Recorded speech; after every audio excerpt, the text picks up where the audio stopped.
Assalamualaikum warahmatullahi wabarakatuh. Selamat datang di video presentasi mata kuliah Bimbingan dan Konseling yang diampu oleh Bu Rahmi Dwi Febriani SPD MPD.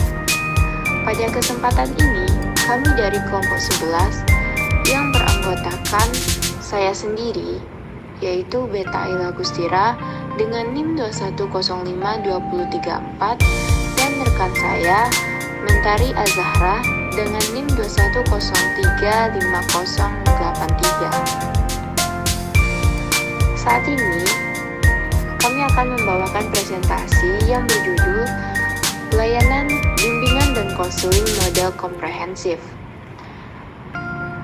Tentunya mengenai bimbingan dan konseling kita sudah banyak mendengar tentang hal tersebut. Namun, tentang pelayanan bimbingan dan konseling model komprehensif mungkin sedikit belum familiar di telinga kita.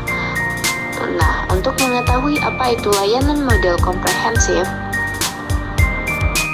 bimbingan dan konseling komprehensif sendiri menurut Sunario merupakan model yang memposisikan konselor atau guru BK untuk menaruh perhatian penuh kepada seluruh siswa, bekerja sama dengan orang tua, guru, administrator sekolah atau kepala sekolah, dan stakeholder sekolah lainnya. Kemudian, model bimbingan komprehensif ini memungkinkan konselor untuk memfokuskan tidak hanya terhadap gangguan emosional klien saja, melainkan pada upaya pencapaian tugas-tugas perkembangan, menjembatani tugas-tugas yang muncul pada saat tertentu, meningkatkan potensi klien dan pola perkembangannya secara optimal. Sehingga dapat disimpulkan bahwa bimbingan komprehensif ini dapat berfungsi sebagai pencegahan, pendidikan, dan pengembangan. Selanjutnya, adapun tujuan dari pelayanan bimbingan dan konseling model komprehensif ini. Yang pertama, yaitu melalui bimbingan dan konseling komprehensif, peserta didik diharapkan memahami dan dapat mengetahui kehidupan yang mencakup kehidupan akademik, karir, dan pribadi sosial. Kemudian, fokus utama dalam bimbingan dan konseling komprehensif ini yaitu agar teraktualisasinya potensi peserta didik untuk dapat berkembang secara optimal.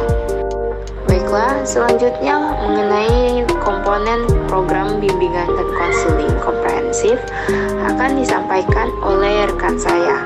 Kepada Mentari Azahra dipersilahkan. Baik, terima kasih sebelumnya kepada moderator telah mempersilahkan saya untuk menyampaikan bagian dari komponen program bimbingan konseling komprehensif kali ini. Yang pertama adalah ada bagian layanan dasar. Nah, di sini pada bagian layanan dasar ini itu lebih mengarah kepada bantuan yang akan diberikan oleh sang konselor nantinya kepada peserta didik. Namun di sini lebih mengarah kepada general ya, secara umum, secara keseluruhan dari peserta didik gitu kan ya. Agar apa? Apa tujuan dari layanan dasar ini? Agar nantinya sang peserta didik itu mampu memiliki perkembangan yang normal, mental yang sehat. Apalagi sekarang kita udah mulai aware gitu tentang kesehatan mental dan semacamnya. Nah, ini juga perlu nanti yang akan dilakukan oleh sang konselor kepada para peserta didik nantinya pada siswa-siswa secara general gitu kan ya. Nah, lanjut bagian kedua ya adalah layanan responsif. Nah, di bagian layanan responsif ini itu lebih mengarah kepada bantuan pada peserta didik untuk menghadapi beberapa masalah yang dia hadapi. Dalam konteks di sini harus segera kita lakukan, kita tindak lanjuti gitu kan ya, dan semacamnya gitu kan ya. Lalu berperilaku impulsif. Maksudnya di sini adalah ada beberapa siswa mungkin kayak dia udah remaja. Ada beberapa fokus perkembangan dari layanan responsif ini.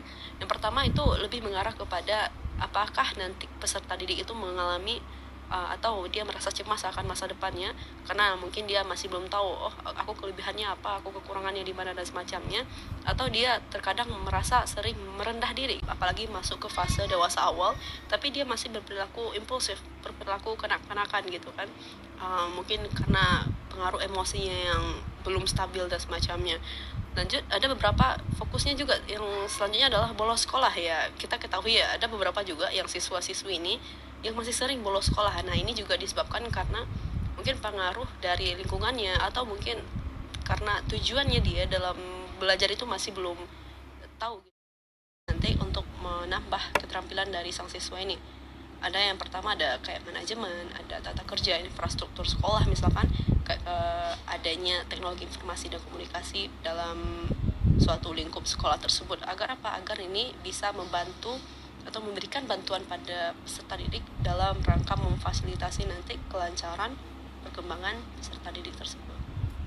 Yang kelima adalah layanan peminatan dan perencanaan karir. Nah, ini yang penting. Dari 4 komponen tadi, kita mengarah kepada bagian yang 5 ini. Bahkan layanan peminatan dan perencanaan karir ini menurut kami selaku kelompok 11 ini adalah lingkup atau bagian besar ya dari komponen-komponen dalam bimbingan komprehensif tersebut. Agar apa? Agar sang siswa nanti bisa mengetahui dari apa keunggulannya dia, kelemahannya dia di mana. Ini bisa kita buka wawasannya dia, kayak biar dia bisa dapat insight baru nanti terhadap perencanaan karir apa yang akan cocok bagi dirinya di masa yang akan datang.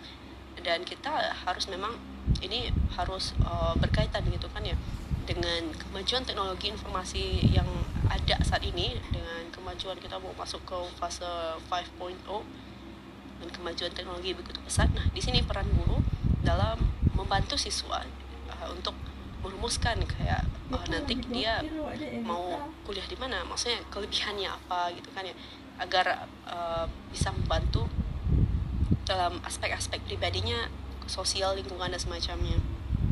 Nah, itulah dia beberapa komponen tadi, komponen program bimbingan konseling komprehensif. Kita masuk ke bagian kesimpulan. Nah, jadi intinya fokus utama dalam bimbingan konseling komprehensif ini lebih mengarah kepada terimplementasikannya atau teraktualisasinya potensi peserta didik dapat berkembang secara optimal, agar sang peserta didik mampu mengetahui minat bakatnya, mampu mengetahui kelemahannya atau keunggulannya dia, agar nanti bisa berpengaruh terhadap perencanaan karir masa depannya.